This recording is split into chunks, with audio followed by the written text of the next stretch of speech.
Hi everyone, मैं प्रिया और अपने चैनल पर आप सभी का स्वागत करती हूँ। चलिए तो आज की वीडियो में हम आपको बताएंगे कि देखिए भगवान शिव के ऐसे अस्त्र थे जिनसे देवता भी डरते थे।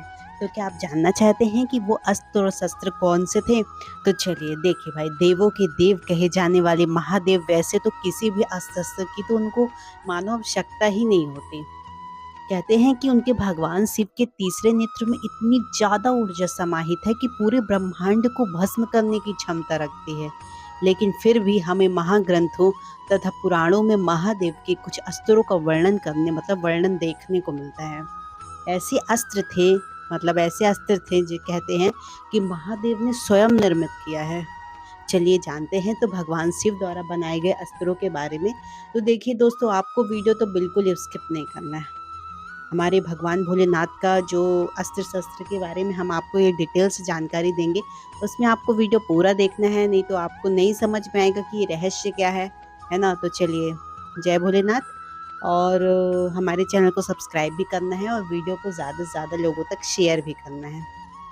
देखिए, सबसे पहली बात त्रिशूल। त्रिशूल तो देखिए, त्रिशूल भगवान शिव का सबसे अहम अस्त्र है क्योंकि वे हमेशा त्रिशूल को अपने पास रखते हैं। त्रिशूल में तीन शूल मौजूद हैं जो कि तीन गुणों कौन कौन से सत्वगुण, रजोगुण, तमोगुणों को दर्शाते हैं। इसी के साथ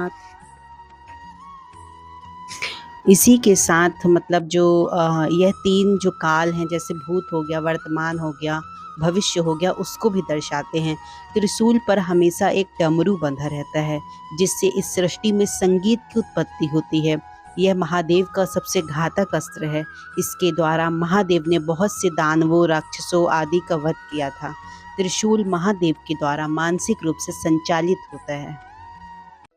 इसका मतलब यह है कि अपने लक्ष्य को नष्ट करने के बाद त्रिशूल अपने आप ही महादेव के पास आ जाता है। फिर देखिएगा, भगवान शिव के अस्त्र त्रिशूल में इतनी ज्यादा ऊर्जा समाहित है कि जिसमें कोई भी देव दानव बच नहीं सकता। अगर कहते हैं कि ऐसा भी माना जाता है कि यदि एक बार त्रिशूल किसी पे चला दिया जाए तो वह अपने लक्ष्य को नष्ट करके ही लौटता है। महाग्रंथों में यह भी वर्णित है कि एक बार भगवान विष्णु और भगवान शिव के बीच युद्ध हुआ था। तब महादेव ने विष्णु पर त्रिशूल छोड़ दिया था। वह त्रिशूल भगवान विष्णु के वक्ष यानी छाती पर जाकर लगा, लेकिन उससे विष्णु जी को कोई प्रभाव नहीं पड़ा। क्यों?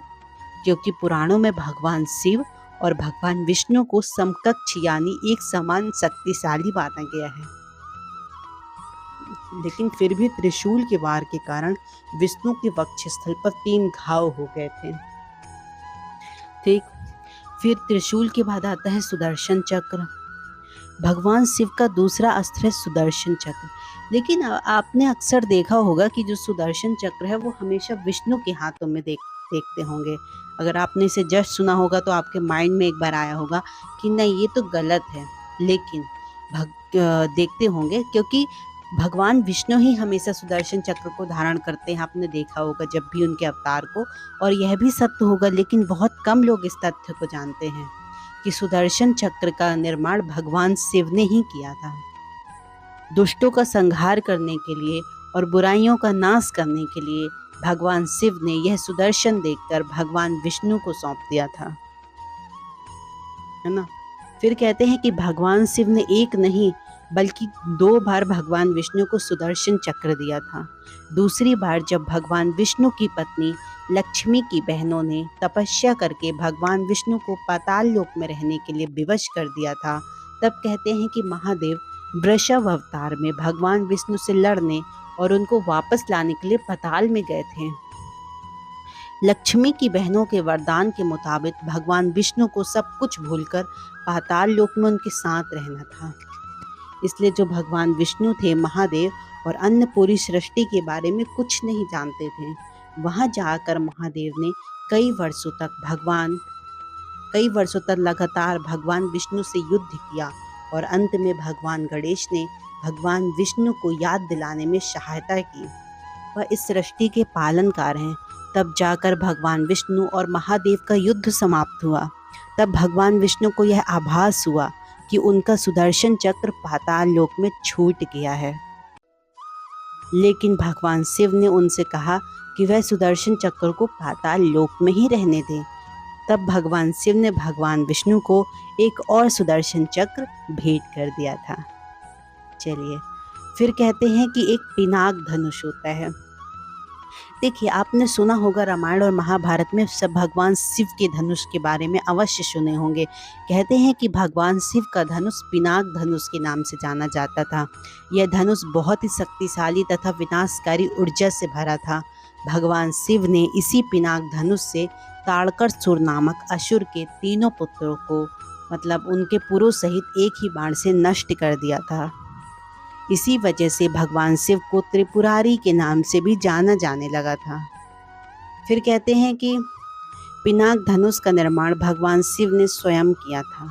भगवान शिव ने इस धनुष को देवताओं का काल समाप्त होने पर देवराज को सौंप दिया था। देवराज राजा जनक के पूर्वज थे।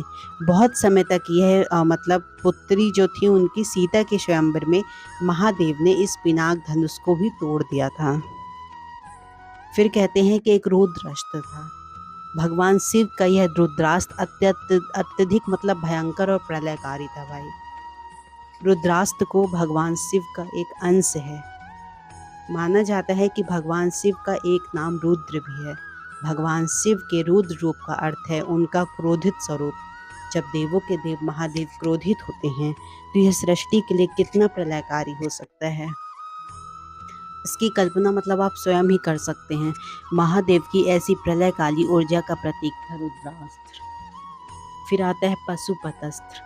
पशुपत अस्त्र देखने में बिल्कुल त्रिशूल के जैसा होता है, लेकिन त्रिशूल का जैसे छोटा स्वरूप होता है, इसमें भगवान शिव के त्रिशूल जितनी ही ऊर्जा समाहित रहती है। यह अस्त्र ब्रह्मदेव की ब्रह्मास्त्र और भगवान विष्णु के नारायणयास्त्र की तरह ही शक्तिशाली था। कहते हैं कि पशुपत अस्त्र का वर्णन हमें महाभारत काल में मिलता है, जब अश्वत्थामा ने पांडवों का विनाश करने के मकसद से पांडवों पर चला दिया था। तब श्री कृष्ण ने अर्जुन से कहा था कि ब्रह्मास्त्र का मुकाबला केवल भगवान शिव का पशुपत अस्त्र ही कर सकता है। पशुपत अस्त्र का निर्माण स्वयं महादेव ने किया था। बहुत सी योद्धाओं ने युद्ध के मकसद से भगवान शिव के पशुपत अस्त्र को उसकी तपस्या करके प्राप्त किया था। चलिए, तो मैंने इसमें बताया कि जो भगवान शिव के ऐसे कौन से अस्त्र थे जिनसे सभी देवता डरते थे, ब्रह्मा जी डरते थे और विष्णु जी डरते थे।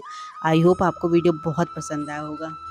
तो देखिए दोस्तों, हमारी वीडियोस को ज़्यादा से ज़्यादा लोगों तक शेयर करें और हमारे चैनल को सब्सक्राइब भी करें। Thank you so much. जय श्री राम, जय श्री कृष्णा।